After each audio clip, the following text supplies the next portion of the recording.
To by som urobila tak možno za celý svoj život.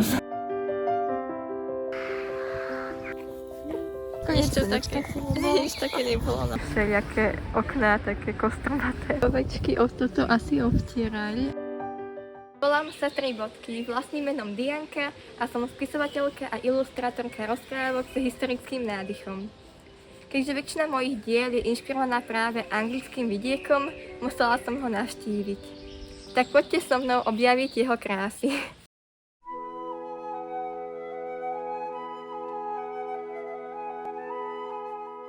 Dobré ráno, 11. júna a 6:15. Neviem, prečo som až takto skoro vstala, ale vstala som. Lebo každý deň je tu možno vzácny, každý čas, čo tu strávim, sa teším. Takže prešla 1,5 hodiny a ja som odpisovala zatiaľ na komentáre k jednému videu, takému dosť virálnemu. Ale teda páči sa mi to čítať a odpisovať vám. Nástrojný účes a ešte si dám vrch. Aj keď ja moc nerozmýšľam, že sa mi to dosť zle preťahovalo cez tú hlavu to tričko, takže neviem, či sa mi náhodou nezničil ten účes. Neviem, či je to dobré. Moc sa mi to nedarilo, takže nechám to už tak.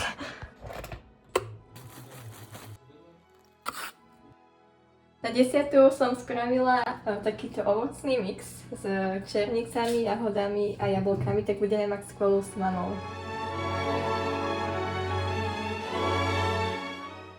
A už nepadne.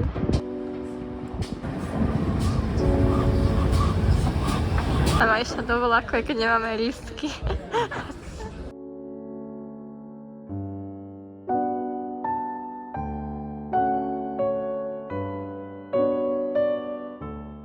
Tak to vyzerá vnútro. Nie je to také úplne že viktoriánske, ale dá sa. Ale vidno, že je to starý. Áno, vidno, že to je staré.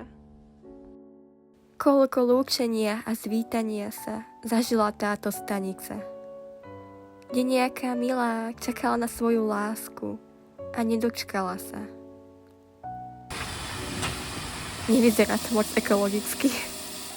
Para sa dvíhala, silný oheň v peci a na odchod vlaku čakajú už všetci. Mám na toaletách takéto zaujímavé tieto otočné ešte, také starodávne. A potom ešte niečo romantickejšie uvideli moje oči. Kvety rôznych druhov neschovávali sa pod žiadnou strechou. Tak mohli prijímať slnce a otvoriť sa ľudskej láske. Akože to len krásne vyzeralo, kedy príroda objímala ľudské dielo a siahodlhý park sa zelenal pod oknami hradu z pevných skál. To je takýto slon z trstia, alebo z čoho to je?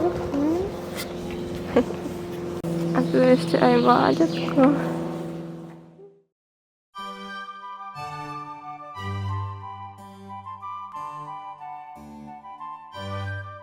Tuto sme v múzeu, alebo sú tu vystavené nejaké historické veci, môže aj tam ukázať som vám však. To sú nejaké ešte aj obrazy, pak aj také písmo staré, ale tu sme našli čipku, ktorá je že ročne robená. Počkaj, aby ti aj bolo vidno, že aké to veľké teraz k tomu. Tak to je nejaká ročne robená čipka, ale to neviem, ako to niekto robil. A keď sa aj dorobil, takže to vôbec niekto používal, lebo toto akože, ja neviem. Toto by som urobila tak možno za celý svoj život.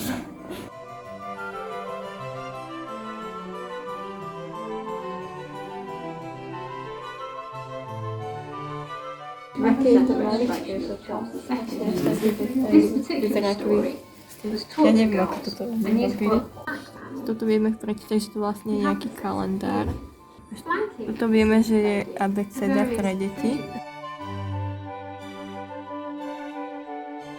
Toto sú tie fashion plates, sa to nazývalo. Malovali, ako vyzerala tá móda vtedy.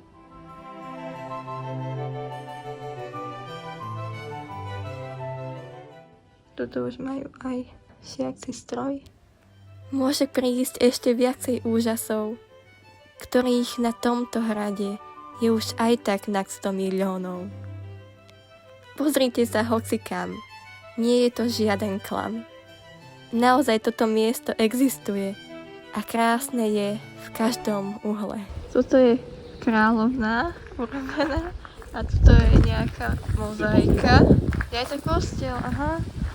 Tak to oddiaľky, to treba pozrieť. Kostiel a toto je nejaké zrkadlo, ktoré nás zväčšuje úplne.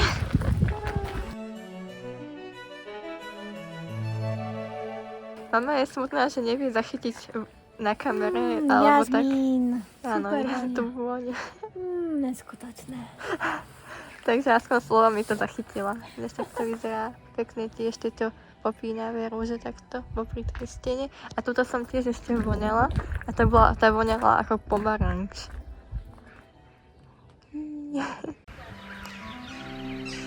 A našli sme ďalšie zákutie, kde hlas vrán pekne znie. Ba aj výhľad je na nezaplatenie, že až človek závidí ovečkám, ktorých domov táto planina je. O pár krokov ďalej kvitli princeznine rúže, o ktorých sa jej snívalo ako malej, kedy táto záhrada patrila len jej.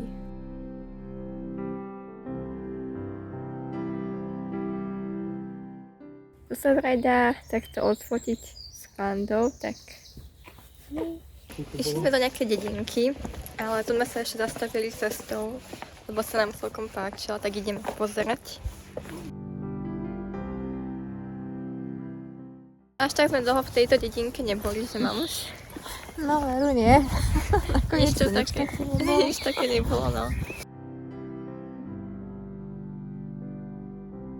V mestečku Stow on the Wold a hľadáme, že kam teda ideme presnejšie, možno, že tam je nejaká zaujímavá ulica a tuto je taký zaujímavý dom, tento, lebo je taký nakrivo, že má kladnuté okno.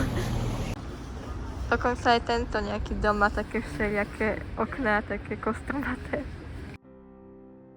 Tu sa stromy stali súčasťou umeleckého diela. Môj otec povedal, že podľa tých hodín neexistuje 5. a 6. hodina. A sa smeje. Sa rodičia šedujú nad tým, že takýto obraz stojí 1500 libier.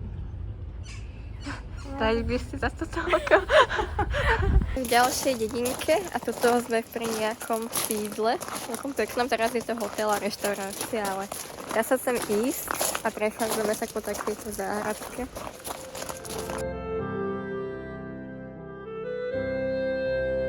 Šli sme z toho parku, kde bolo to sídlo, tak tu dole chodíky. Toto niečo tečie. A takto to tu vyzerá. A to vlastne je kotôčik z toho vlastne vytvorený. To je pekné. Otec tam pozerá a mama fotí. A kývaj, mamuš. Chcel som nejakú margaretku asi, snad je to margaretka.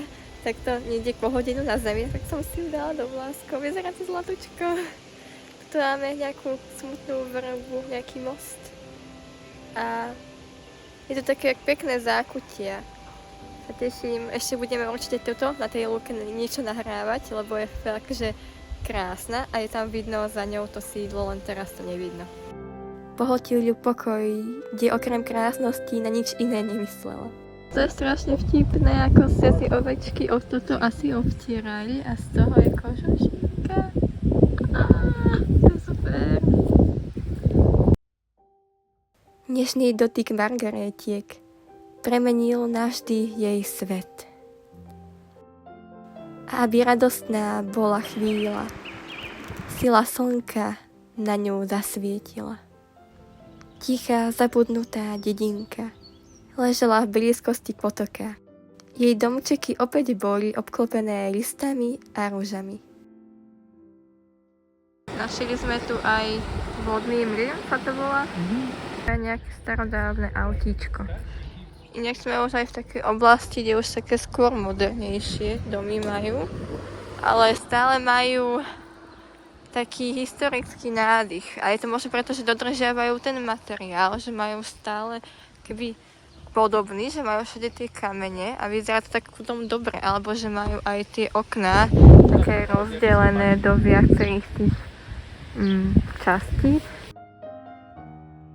Keď sme zistili, že sa dá ísť takou nejakou bránkou, tak to ešte takéhoto nejakého parku, kde tam je nejaké sídlo.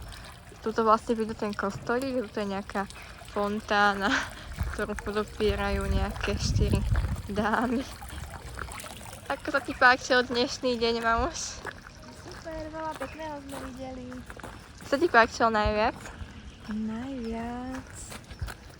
Boli sme v takom zámku peknom. Takto, ale aj príroda sa mi páčila aj teraz, keď sme boli. Asi to prvé, kde sme boli, že? Asi to prvé. To bola na dnes asi posledná dedinka a už ideme do našej prenajatej chatky alebo chalúbky. Tu je ešte ten kostolík. Ahojte.